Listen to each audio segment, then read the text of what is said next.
ബിസ്മില്ലാ വൽഹംദുലില്ലാ. അല്ലാഹുമ്മ സ്വല്ലി അലാ മുഹമ്മദിൻ വഅലാ ആലി മുഹമ്മദ് കമാ സ്വല്ലൈത അലാ ഇബ്രാഹീമ വഅലാ ആലി ഇബ്രാഹീം ഇന്നക ഹമീദും മജീദ്. അല്ലാഹുമ്മ ബാരിക് അലാ മുഹമ്മദിൻ വഅലാ ആലി മുഹമ്മദ് കമാ ബാറക്ത അലാ ഇബ്രാഹീമ വഅലാ ആലി ഇബ്രാഹീം ഇന്നക ഹമീദും മജീദ്. اللهم اجعل القرآن ربيع قلبي ونور صدري وجلاء حزني وذهاب همي. اللهم علمنا ما ينفعنا وانفعنا بما علمتنا وزدنا علما يا كريم. സൂറത്ത് അംബിയായിലെ 80-ാമത്തെ വചനമാണ് ഇന്ന് നമ്മൾ പഠിക്കാൻ പോകുന്നത്. അഊദു ബില്ലാഹി മിനശ് ശൈത്താനിർ റജീം.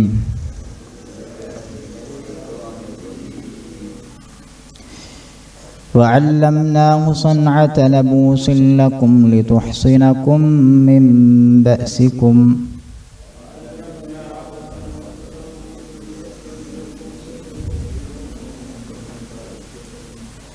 ഫഹൽ അൻതും ശാകിറൂൻ.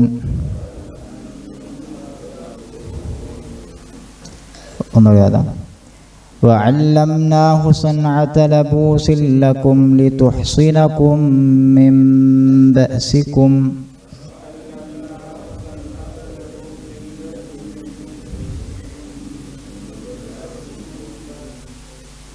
فهل أنتم شاكرون.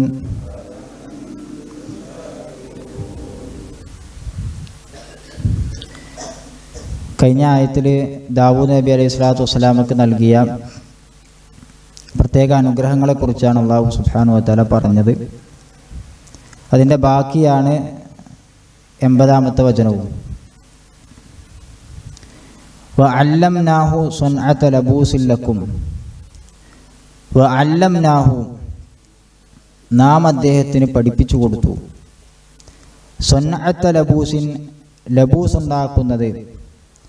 സൻഅത്ത് എന്ന് പറഞ്ഞാൽ ഉണ്ടാക്കൽ, നിർമ്മിക്കൽ എന്നാണ്. ലബൂസ് ഉണ്ടാക്കുന്നതിനെ നാം അദ്ദേഹത്തിന് പഠിപ്പിച്ചു കൊടുത്തു. ലക്കും, നിങ്ങൾക്ക് വേണ്ടി.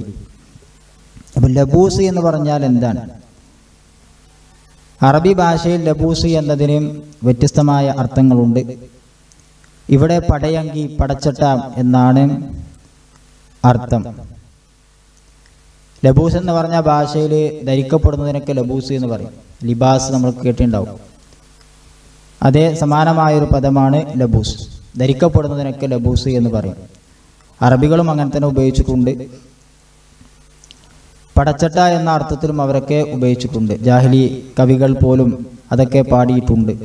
അലിഹ ഉസൂദുൻ ദാരിയാത്തുൽ ലബൂസുഹും സവാബിഖു ബീദുല്ലാ യുഹർരികുഹൻ നബ്ലു എന്ന് സുഹൈർ ഇബ്നു അബി സലമ ജാഹിലി കാലഘട്ടത്തിൽ ജീവിച്ചിട്ടുണ്ട്. അദ്ദേഹം ഇസ്ലാമിൽ ജീവിച്ചിട്ടുണ്ട്. അദ്ദേഹം പാടുന്നത് കാണാം. പടയാളികളെ കുറിച്ച് വിശദീകരിക്കുമ്പോൾ, വിശേഷിപ്പിക്കുമ്പോൾ അവിടെ അദ്ദേഹം പറഞ്ഞ ലബൂസുഹും, അവരുടെ പടയങ്കി, പടച്ചട്ട, സവാബിഖു ബീദുൻ, വെളുത്തതും വിശാലമായതുമാണ്. ലാ യുഹർരികുഹ അന്നബ്ലു, അമ്പ് തറച്ചു കയറുകയില്ല. അതതിൻ്റെ വിശേഷണമായി പറഞ്ഞതാണ്. അത്ര കട്ടിയുള്ള ദൃഢമായ ലബൂസ് അവർക്കുണ്ട്, പടച്ചട്ടയുണ്ട് എന്ന് അദ്ദേഹം അവിടെ പാടുന്നത് കാണാം. അതേപോലെ തന്നെ അറബികളുടെ കൂട്ടത്തിൽ പെട്ട മറ്റൊരു കവിയാണ് ഖുവൈലിദ് ബിൻ ഖാലിദ്. അദ്ദേഹം ലബൂസ് എന്ന പദം എല്ലാ ആയുധങ്ങൾക്കും, വാളിനും കുന്തത്തിനും മറ്റ് വ്യത്യസ്തമായ ആയുധങ്ങൾക്കൊക്കെ അത് ഉപയോഗിക്കാം എന്ന നിലക്ക് അദ്ദേഹത്തിൻ്റെ കവിതയിൽ പ്രയോഗിച്ചിട്ടുണ്ട്. വമഈ ലബൂസുൽ ലിൽ ബഈസി കഅന്നഹു റൗഖും ബിജബ്ഹതി ദീനി ആജിം മുജ്ഫിലി. എൻ്റെ അടുക്കൽ ഒരു കുന്തമുണ്ട്, ലബൂസ് ഉണ്ട്. യുദ്ധത്തിന് ഉപയോഗിക്കുന്ന കുന്തത്തെയാണ് ഉദ്ദേശിക്കുന്നത്. ലിൽ ബഈസി, ശക്തനായ ആളെ നേരിടാനുള്ള. കഅന്നഹു റൗഖും ബിജബ്ഹതി ദീനി ആജിം മുജ്ഫിലി, ഒരു കാട്ടുപോത്തിൻ്റെ കൊമ്പ് പോലെയുള്ളതാണ് എന്ന് പറഞ്ഞാൽ അത്ര ശക്തമാണ് എൻ്റെ അടുത്തുള്ള ആ കുന്തം. അത് ഏത് ശക്തനെയും മറിച്ചിടാൻ കഴിയുന്ന, അവിടെ പ്രയോഗിച്ച പ്രയോഗം, അതാണ് നമ്മുടെ വിഷയം. ലബൂസ് എന്നാണ്. അപ്പം അവിടെ അദ്ദേഹം ഉദ്ദേശിച്ചത് ആ ഒരു കുന്തത്തെയാണ് അവിടെ ലബൂസ് എന്നതുകൊണ്ട് ഉദ്ദേശിച്ചിട്ടുള്ളത്. അപ്പോൾ അവിടെ അങ്ങനെയും ഉദ്ദേശിക്കാം എന്ന് അറബികൾ അതുകൊണ്ട് ഉദ്ദേശിക്കാറുണ്ട് എന്ന് നമുക്കിന്ന് മനസ്സിലാക്കാം.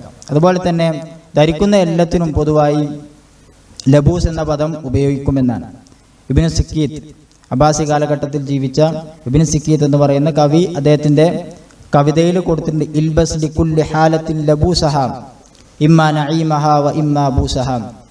ഇൽബസ് ലികുല്ലി ഹാലത്തിൻ ലബൂസഹ, എല്ലാ അവസ്ഥക്കും യോജിച്ച വസ്ത്രം നീ ധരിക്കുക എന്ന് അദ്ദേഹം അവിടെ പാടിയത് കാണാം.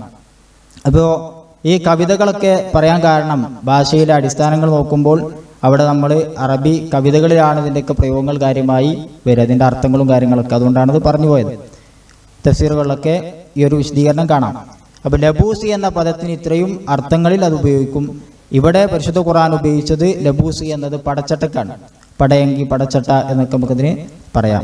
ഇമാം ഖത്താദ റഹ്മത്തുള്ളാഹി അലൈഹി പറഞ്ഞു, അവ്വലു മൻ സനഅ ദുറൂഅ ദാവൂദ്, ആദ്യമായി പടച്ചട്ട നിർമ്മിച്ചത് ദാവൂദ് അലൈഹി സ്വലാത്തു വസ്സലാമയാണ്. വഇന്നമാ കാനത്ത് സഫായിഹു ഫഹുവ അവ്വലു മൻ സറദഹ വഹല്ലഖഹ, അതിനു മുമ്പ് അവരൊക്കെ ഉപയോഗിച്ചിരുന്നത് ഇരുമ്പിൻ്റെ തകിടുകളായിരുന്നു. അതിന് പകരമായി ഉപയോഗിച്ചിരുന്നത് ശരിക്ക് മെടഞ്ഞുണ്ടാക്കാത്ത, രൂപകൽപ്പന ചെയ്യാത്ത ഒരു സാധനമായിരുന്നു അവർ ഉപയോഗിച്ചിരുന്നത്. എന്നാൽ അതിനുശേഷം ദാവൂദ് അലൈഹി സ്വലാത്തു വസ്സലാമാണ് ഫഹുവ അവ്വലു മൻ സറദഹ, ആദ്യമായി അത് തുന്നിയുണ്ടാക്കിയതും വഹല്ലഖഹ, അതിനെ കോട്ടി വട്ടമാക്കിയതുമൊക്കെ അദ്ദേഹമാണ് എന്ന് ഇമാം ഖത്താദ റഹ്മത്തുള്ളാഹി അലൈഹി പറയുന്നത് കാണാൻ കഴിയും. ദാവൂദ് നബി അലൈഹി സ്വലാത്തു വസ്സലാമയാണ് അത് ഉണ്ടാക്കി നിർമ്മിച്ചത് എന്നതാണ് അവിടെ സൂചിപ്പിച്ചത്. നമുക്ക് വേണ്ടിയാണ്, ലക്കും എന്ന പ്രയോഗം വളരെ ശ്രദ്ധേയമാണ്. നമുക്ക് വേണ്ടിയാണ് അള്ളാഹു സുബ്ഹാനഹു വ തആല ദാവൂദ് നബിക്ക് അത് പഠിപ്പിച്ചു കൊടുത്തത്. ദാവൂദ് നബി അലൈഹി സ്വലാത്തു വസ്സലാം എത്രയോ കാലം മുമ്പ് ജീവിച്ച ആളാണ്. അതിനുശേഷം അറബികളിലേക്കാണ് പരിശുദ്ധ ഖുർആൻ ഇറങ്ങുന്നത്. അവരെ അഭിസംബോധന ചെയ്തുകൊണ്ടാണ് അള്ളാഹു സുബ്ഹാനഹു വ തആല ലക്കും, നിങ്ങൾക്ക് വേണ്ടിയാണ് ദാവൂദ് നബി അലൈഹി സ്വലാത്തു വസ്സലാമക്ക് നാം അത് പഠിപ്പിച്ചത് എന്ന് പറയുന്നുണ്ട്. അപ്പോൾ അതിൽ നമുക്ക് വലിയ ഒരു അനുഗ്രഹമുണ്ട്. ആ ഇരുമ്പിനെ ആ നിലക്ക് വയക്കാനും അതിനെ ഉരുക്കാനും ആ കാര്യങ്ങൾ ഉപയോഗിച്ചുകൊണ്ട് പുതിയ കാര്യങ്ങൾ ഉണ്ടാക്കുവാനും വസ്തുക്കൾ ഉണ്ടാക്കുവാനും ഒക്കെ പഠിപ്പിച്ചത് ഇന്നും നമ്മൾ ഉപയോഗിച്ചു വരുന്നുണ്ട്. ആ നിഅമത്ത് ഇന്നും അള്ളാഹു സുബ്ഹാനഹു വ തആല തന്ന നിഅമത്ത് ഇന്നും നമ്മളൊക്കെ ഉപയോഗിച്ചു വരുന്നുണ്ട്. ഇരുമ്പ് കൊണ്ട് സാധനങ്ങൾ ഉണ്ടാക്കണമെങ്കിൽ അതിനെ ഉരുക്കണം എന്നത് നമ്മളൊക്കെ ഇന്നും അനുവർത്തിച്ചു വരുന്ന കാര്യമാണ്. അത് അള്ളാഹു സുബ്ഹാനഹു വ തആല ദാവൂദ് നബിക്ക് കൈകൊണ്ട് ചെയ്യാൻ കഴിയുന്ന രൂപത്തിൽ, നമ്മൾ മാവ് കുഴക്കുന്നത് പോലെ, നമ്മൾ മണ്ണ് കുഴക്കുന്നത് പോലെ കുഴക്കാൻ പറ്റുന്ന രൂപത്തിൽ, അങ്ങനെ കൈകൊണ്ട് ഉപയോഗിക്കാൻ പറ്റുന്ന രൂപത്തിൽ അലന്നാ ലഹുൽ ഹദീദ്, സൂറത്ത് സബയിലെ 10-11 വചനത്തിൽ അള്ളാഹു സുബ്ഹാനഹു വ തആല അനുഗ്രഹം പറയുന്നുണ്ട്. അലന്നാ ലഹുൽ ഹദീദ്, അദ്ദേഹത്തിന് നാം ഹദീദിനെ, ഇരുമ്പിനെ മാർദ്ദവമുള്ളതാക്കി കൊടുത്തു. അനിയമൽ സാബിഗാത്തിൻ വഖദ്ദിർ ഫിസ്സർദ്, എന്നിട്ട് അള്ളാഹു സുബ്ഹാനഹു വ തആല കൽപ്പിച്ചു, അതുകൊണ്ട് നീ പടച്ചട്ട ഉണ്ടാക്കുക, പടയങ്കി ഉണ്ടാക്കുക. വഖദ്ദിർ ഫിസ്സർദ്, ഉണ്ടാക്കുമ്പോൾ ശ്രദ്ധിക്കണം, അത് പൊട്ടിപ്പോകുന്ന രൂപത്തിലാവാൻ പാടില്ല. അതുപോലെ തന്നെ വലിയ വീതിയുള്ള വട്ടത്തിലുള്ള രൂപത്തിലുമാക്കാൻ പാടില്ല. അങ്ങനെയൊക്കെ ആയിക്കഴിഞ്ഞാൽ അത് പെട്ടെന്ന് നശിച്ചു പോകും എന്നൊക്കെ അള്ളാഹു സുബ്ഹാനഹു വ തആല അവിടെ അദ്ദേഹത്തെ ഉപദേശിക്കുന്നത് കൂടെ നമുക്ക് കാണാൻ കഴിയും. സൂറത്ത് സബയിലെ 10-11 വചനങ്ങൾ അത് കാണാം. ഇനി എന്തിനാണ് അള്ളാഹു സുബ്ഹാനഹു വ തആല ഇത് നിർമ്മിച്ച് നമുക്ക് നൽകുന്നത്?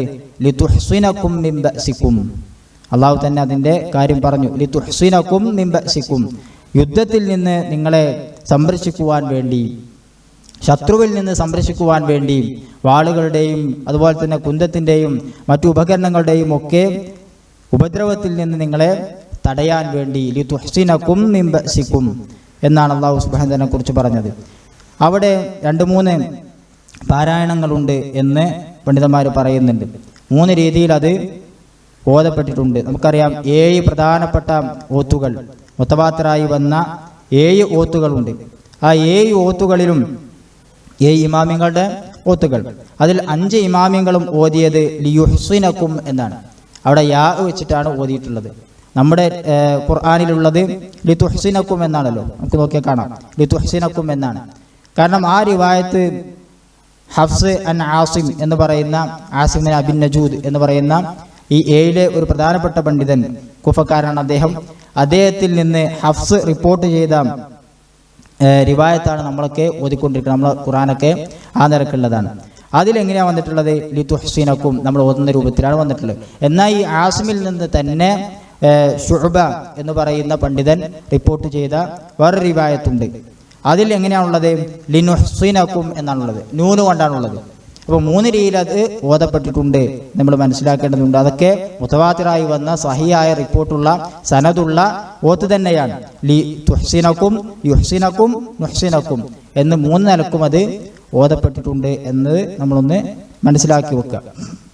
ഇനി അങ്ങനെയൊക്കെ ഓതിയാൽ എന്താ അർത്ഥത്തിൽ മാറ്റം വരിക? ചെറിയ മാറ്റങ്ങൾ അവിടെ വരുന്നുണ്ട്. തുഹ്സിനക്കും എന്ന് പറഞ്ഞാൽ ഇവിടെ അർത്ഥമാക്കുന്നത് അല്ലാഹു സുബ്ഹാനഹു വ തആല തന്ന ഈ ഒരു പടച്ചട്ട, അതുകൊണ്ട് നിങ്ങളെ സംരക്ഷിക്കുമെന്നാവും. ലി തുഹ്സിനക്കും, ആ പടച്ചട്ട നിങ്ങളെ സംരക്ഷിക്കുമെന്നാകും തുഹ്സിനക്കും എന്ന് പറയുമ്പോൾ. യുഹ്സിനക്കും എന്ന് പറയുമ്പോൾ അവൻ നിങ്ങളെ സംരക്ഷിക്കും എന്നാകും. യുഹ്സിനക്കും എന്ന് പറയുമ്പോൾ അവൻ എന്ന് പറഞ്ഞാൽ അള്ളാഹുവാണ് ഉദ്ദേശം, അല്ലെങ്കിൽ ദാവൂദ് നബിയായ ഉദ്ദേശം എന്നൊക്കെ പറഞ്ഞ പണ്ഡിതന്മാരും ഉണ്ട്. അല്ലാഹു തആല. അതുപോലെ തന്നെ നുഹ്സിനക്കും എന്ന് പറഞ്ഞാൽ നൂന് കൊണ്ട് പറഞ്ഞാൽ അത് ബഹുമാന സ്വരത്തിലാണ് അവിടെ നൂന് ഉപയോഗിച്ചിട്ടുള്ളത്, ബഹുമാനം കാണിക്കുവാൻ വേണ്ടി. അതായത് നാം നിങ്ങളെ സംരക്ഷിക്കും. നാം എന്ന് പറഞ്ഞാൽ അല്ലാഹു സുബ്ഹാനഹു വ തആല. അവിടെ അല്ലം നാഹു, നാ എന്ന് പറഞ്ഞല്ലോ, അല്ലം നാ, നാം പഠിപ്പിച്ചു എന്ന് പറഞ്ഞല്ലോ. ആ ഒരു നാം എന്ന രൂപത്തിലാണ് ഇവിടെയും നുഹ്സിനക്കും എന്ന് പറഞ്ഞിട്ടുള്ളത് എന്നാണ് പണ്ഡിതന്മാര് ആ വിഷയത്തെക്കുറിച്ച് പറഞ്ഞിട്ടുള്ളത്. എങ്ങനെ പറഞ്ഞാലും ഈ പറഞ്ഞ രൂപത്തിലൊക്കെ പറഞ്ഞാലും അർത്ഥത്തിൽ ചെറിയ മാറ്റങ്ങളൊക്കെ വരുമെങ്കിലും ആശയം നോക്കുമ്പോൾ അത്ര വലിയ പ്രശ്നങ്ങളൊന്നും നമുക്ക് കാണാൻ കഴിയില്ല. ഫഹൽ അൻതും ഷാക്കിറൂൻ, ഫഹൽ അൻതും ഷാക്കിറൂൻ. അല്ലാഹു സുബ്ഹാനഹു വ തആല തന്ന ഈ വലിയൊരു നിഅമത്തിന് നിങ്ങൾ നന്ദി കാണിക്കുന്നില്ലേ എന്നാണ് അല്ലാഹു സുബ്ഹാനഹു വ തആല ചോദിക്കുന്നത്. അവിടെ നന്ദി കാണിക്കുന്നില്ലേ, ഫഹൽ അൻതും ഷാക്കിറൂൻ, നന്ദി കാണിക്കുന്നില്ലേ എന്ന ചോദ്യമാണെങ്കിലും ചോദ്യരൂപമാണെങ്കിലും അതിൻ്റെ അർത്ഥം നിങ്ങൾ ശുക്ർ ചെയ്യൂ എന്ന കൽപ്പനയാണ് എന്നാണ്. ഇത് പരിശുദ്ധ ഖുർആനിൻ്റെ ഒരു പ്രയോഗമാണ് എന്ന് നമുക്ക് കാണാൻ കഴിയും. വേറെയും ആയത്തുകളിൽ നമുക്കത് കാണാൻ കഴിയും. സൂറത്ത് മാഇദയിലെ 91-ാമത്തെ വചനത്തിൽ അല്ലാഹു സുബ്ഹാനഹു വ തആല ഇന്നമാ യുരീദു ശൈത്വാനു അൻ യൂഖിഅ ബൈനകുമുൽ അദാവത വൽ ബഗ്ദാഅ ഫിൽ ഖംരി വൽ മൈസിർ വയസുദ്ദുക്കും അൻ ദിക്രില്ലാഹി വഅനിസ് സ്വലാ. ശൈത്താൻ നിങ്ങളെ ഖംറിൻ്റെയും ചൂതാട്ടത്തിൻ്റെയും വിഷയത്തിൽ ബഗ്ദാഉം, നിങ്ങൾക്കിടയിൽ അദാവത്തും ബഗ്ദാഉം വിദ്വേഷവും പകയുമൊക്കെ ഉണ്ടാക്കാനാണ് ശ്രമിക്കുന്നത്. വയസുദ്ദക്കും അൻ ദിക്രില്ലാഹ്, അള്ളാഹുവിനെ സ്മരിക്കുന്നതിൽ നിങ്ങൾ തടയുകയാണ്.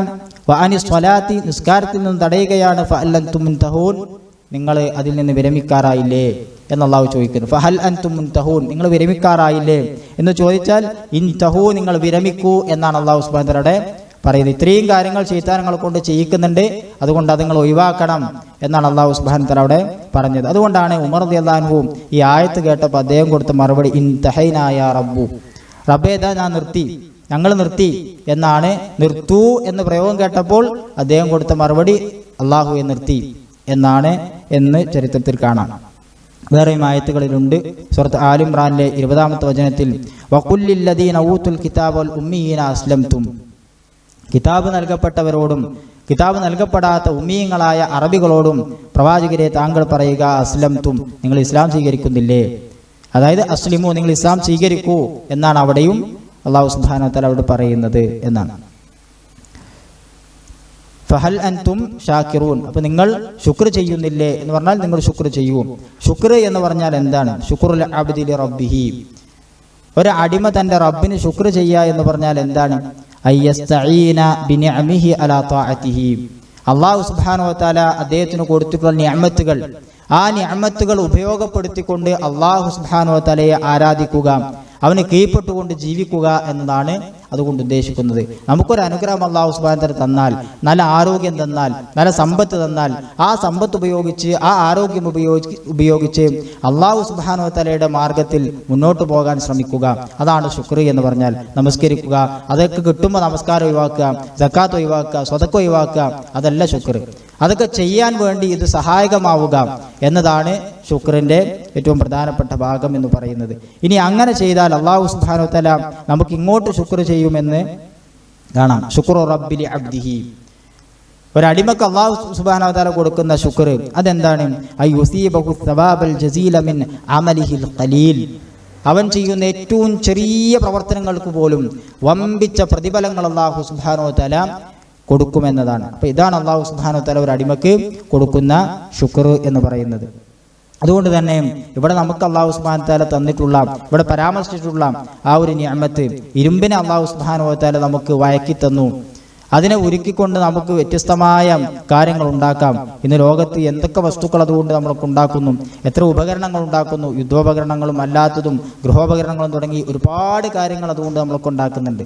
അതൊക്കെ അല്ലാഹു സുബ്ഹാനഹു വ തആല നമുക്ക് അതങ്ങനെ ഉണ്ടാക്കാൻ പഠിപ്പിച്ചു തന്നതുകൊണ്ടാണ് എന്ന ആ ഒരു നിഅമത്തിനെ പറഞ്ഞിട്ടാണ് ഫഹൽ അൻതും ഷാക്കിറൂൻ, നിങ്ങൾ ശുക്ർ ചെയ്യുന്നില്ലേ എന്ന് അല്ലാഹു സുബ്ഹാനഹു വ തആല ചോദിക്കുന്നത്. മാത്രവുമല്ല ഇവിടെ നമ്മൾ മനസ്സിലാക്കേണ്ട മറ്റൊരു കാര്യമുണ്ട്. ദാവൂദ് നബി അലൈഹി സ്വലാത്തു വസ്സലാമയെ കുറിച്ചാണല്ലോ പരാമർശമുള്ളത്. അദ്ദേഹം ജോലി ചെയ്ത് ജീവിച്ചിരുന്ന ആളാണ്. അദ്ദേഹത്തിന് പടയങ്കി ഉണ്ടാക്കുന്ന ജോലിയായിരുന്നു എന്നൊക്കെ നമുക്ക് കാണാം. അതുകൊണ്ട് തന്നെ ഇവിടെ പണ്ഡിതന്മാർ വിശദീകരിച്ചപ്പോൾ ഇമാം ഖുർത്തുബിയെ പോലെയുള്ള ആളുകളൊക്കെ പറഞ്ഞു, സബബുകൾ സ്വീകരിക്കുക എന്നത് ഈ ആയത്ത് അതിന് അടിസ്ഥാനമാകുന്നു. ഹാദിഹിൽ ആയത്തു അസ്ലുൻ ഫി ഇത്തിഖാദി സനായി വൽ അസ്ബാബ്, നമ്മുടെ ജീവിതത്തിൽ സബബുകൾ സ്വീകരിക്കണം, കാരണങ്ങൾ സ്വീകരിക്കണം എന്നതിലേക്കുള്ള ഒരു അസ്ലാകുന്നു ഈ ആയത്ത് എന്നാണ് അദ്ദേഹം പറഞ്ഞു വെച്ചത്. പണിയെടുക്കാതെ പൈസ ഉണ്ടാകുമെന്ന് വിചാരിച്ച് കുത്തിരിക്കാൻ പാടില്ല, മറിച്ച് പണിക്ക് പോകണം, എന്നിട്ട് പണിയെടുത്തുകാണ്ട് നമ്മൾ പൈസ ഉണ്ടാക്കിയാണ്ട് തിന്നണം എന്നതാണ് ഇതിൽ അല്ലാഹു സുബ്ഹാനഹു വ തആല പറയുന്നത്. ഫസ്സബബു സുന്നത്തുല്ലാഹി ഫീ ഖൽഖിഹി, അല്ലാഹു സുബ്ഹാനഹു വ തആല സൃഷ്ടികളിൽ അല്ലാഹു നടപ്പിലാക്കിയ ഒരു സുന്നത്താകുന്നു ഇത് എന്നാണ് അദ്ദേഹം അതിനെ സബബിനെ കുറിച്ച് പറഞ്ഞത്. കാരണങ്ങൾ നമ്മൾ സ്വീകരിക്കണം. ഫമൻ തഅന ഫീ ദാലിക, ആ കാര്യത്തെ ആരാക്ഷേപിച്ചുവോ ഫഖദ് തഅന ഫിൽ കിതാബി വസുന്നതി, അവൻ കിതാബിനെയും സുന്നത്തിനെയുമാണ് ആക്ഷേപിച്ചിരിക്കുന്നത്. അപ്പോൾ ജോലിക്ക് പോയി പണിയെടുത്തുകാണ്ട് പൈസ ഉണ്ടാക്കി അതിലൂടെ തിന്നുക എന്നതാണ് കൃത്യമായ വഴി എന്ന് ഇതിൽ പഠിപ്പിക്കപ്പെടുന്നുണ്ട്. എന്നിട്ട് അദ്ദേഹം പറയണം വഖദ് അഖ്ബർ അല്ലാഹു തആല, അല്ലാഹു സുബ്ഹാനഹു വ തആല അറിയിച്ചിട്ടുണ്ട് അൻ നബി ദാവൂദ് നബിയെ കുറിച്ച് അന്നഹു കാന യസ്നഉ ദുറൂഅ, അദ്ദേഹം പടച്ചട്ട ഉണ്ടാക്കുന്നവനായിരുന്നു. വകാന ഐദൻ യസ്നഉൽ ഖൂസ വകാന യഅകുലു മിൻ അമലി യദിഹി, അദ്ദേഹം തന്റെ കൈകൊണ്ട് ജോലി ചെയ്തുകൊണ്ടാണ് ഭക്ഷണം കഴിച്ചിരുന്നത് എന്ന് അല്ലാഹു സുബ്ഹാനഹു വ തആല അറിയിച്ചിട്ടുണ്ട്. വകാന ആദമു ഹറാസൻ, ആദം നബി അലൈഹി സ്വലാത്തു വസ്സലാം നിലം കുഴിയുന്ന ജോലി ചെയ്യുന്ന ആളായിരുന്നു. വനൂഹുൻ നജ്ജാറൻ, നൂഹ് നബി അലൈഹി സ്വലാത്തു വസ്സലാം നല്ല കാർപ്പൻ്ററായിരുന്നു, നല്ല ആശാരിയായിരുന്നു. വലുക്മാനു ഖയ്യാത്തൻ, ലുക്മാൻ നബി അലൈഹി സ്വലാത്തു വസ്സലാം നല്ല നെയ്ത്തു ജോലി അറിയുന്ന ആളായിരുന്നു. അവരൊക്കെ ജോലിയെടുത്ത് അങ്ങനെ ജീവിച്ചിരുന്ന ആളായിരുന്നു. എന്നിട്ട് അദ്ദേഹം പറയാം സ്വൻഅത്ത്, നമ്മുടെ ജോലി എന്ന് പറയുന്നത് അതെടുത്തു കഴിഞ്ഞാൽ യകുഫു ബിഹൽ ഇൻസാനു നഫ്സഹു അനിന്നാസ്, ജനങ്ങളോട് ചോദിക്കാതെ ജനങ്ങളുടെ മുമ്പിൽ കൈനീട്ടാതെ അവന് ജീവിക്കാൻ സാധിക്കും. വയദ്ഫഉ ബിഹാ അൻ നഫ്സിഹി ദററ വൽ ബഅസ, അവന്റെ പ്രയാസങ്ങളും പ്രശ്നങ്ങളും ഒക്കെ ദൂരീകരിക്കാൻ അതുകൊണ്ട് അവന് സാധിക്കും. അതുകൊണ്ട് തന്നെ ആ നിലയ്ക്ക് നമ്മൾ സബബുകളെ സ്വീകരിച്ച് നമ്മുടെ ജീവിതത്തിൽ അത്തരം കാര്യങ്ങൾ ശ്രദ്ധിച്ചുകൊണ്ട് മുന്നോട്ട് പോകണം എന്നതിലേക്ക് വെളിച്ചമേകുന്ന ആയത്താകുന്നു ഇത് എന്നാണ് ഇമാം ഖുർത്തുബി റഹ്മത്തുള്ളാഹി അലൈഹി പറഞ്ഞു വെക്കുന്നത്. ഈ ആയത്ത് കഴിഞ്ഞ അടുത്ത ആയത്തിൽ ദാവൂദ് നബി അലൈഹി സ്വലാത്തു വസ്സലാമയുടെ പ്രധാനപ്പെട്ട നിയമത്തുകളാണ് ഇപ്പോൾ എടുത്തു പറഞ്ഞത്. ഇനി അതിനുശേഷം വരുന്ന ആയത്തിൽ 81-ാമത്തെ ആയത്തിൽ അല്ലാഹു സുബ്ഹാനഹു വ തആല പറയുന്നത് സുലൈമാൻ നബി അലൈഹി സ്വലാത്തു വസ്സലാമക്ക് നൽകിയ, ദാവൂദ് നബിയുടെ മകൻ സുലൈമാൻ നബി അലൈഹി സ്വലാത്തു വസ്സലാമക്ക് നൽകിയിട്ടുള്ള അനുഗ്രഹങ്ങളെ കുറിച്ചാണ് പറയുന്നത്. ഇമാം ഖത്താദ റഹ്മത്തുള്ളാഹി അലൈഹി പറഞ്ഞു, വറസല്ലാഹു തആല സുലൈമാന മിൻ ദാവൂദ മുൽകഹു വ നുബുവതഹു, ദാവൂദ് നബിയിൽ നിന്ന് സുലൈമാൻ നബിക്ക് അനന്തരമായി അള്ളാഹു നൽകിയത് അദ്ദേഹത്തിന്റെ രാജാധികാരവും അദ്ദേഹത്തിന്റെ പ്രവാചകത്വവുമാകുന്നു. മാത്രവുമല്ല വസാദഹു അലൈഹി അംറൈനി, രണ്ട് കാര്യങ്ങൾ അദ്ദേഹത്തിന് വർദ്ധിപ്പിച്ചു കൊടുക്കുകയും ചെയ്തു. സഖറ ലഹു റീഹ വശൈത്താൻ ഷയാത്തീൻ, ഷൈത്താന്മാരെയും പിശാചുക്കളെയും കാറ്റിനെയും അദ്ദേഹത്തിന് അല്ലാഹു സുബ്ഹാനഹു വ തആല കീഴ്പ്പെടുത്തി കൊടുത്തു എന്നാണ്. ഇമാം റാസി റഹ്മത്തുള്ളാഹി അലൈഹി അദ്ദേഹത്തിന്റെ തഫ്സീറിൽ ഈ ഒരു വാചകം ഉദ്ധരിച്ചതായി നമുക്ക് കാണാൻ കഴിയും. വഹാദ വല്ലാഹു അലം വസല്ലല്ലാഹു അലാ നബിയിന മുഹമ്മദിൻ വആലിഹി വസഹ്ബിഹി വസല്ലം. ആയത്തൊരു ഒരിക്കൽ കൂടെ നമുക്ക് ഓതാം. അഊദു ബില്ലാഹി മിനശ് ശൈത്വാനിർ റജീം. وعلمناه صنعة لبوس لكم لتحصنكم من بأسكم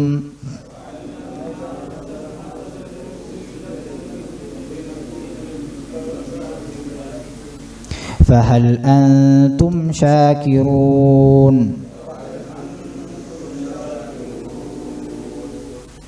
وهذا والله أعلم صلى الله على نبينا محمد وآله وصحبه وسلم. سبحانك اللهم وبحمدك أشهد أن لا إله إلا أنت أستغفرك وأتوب إليك.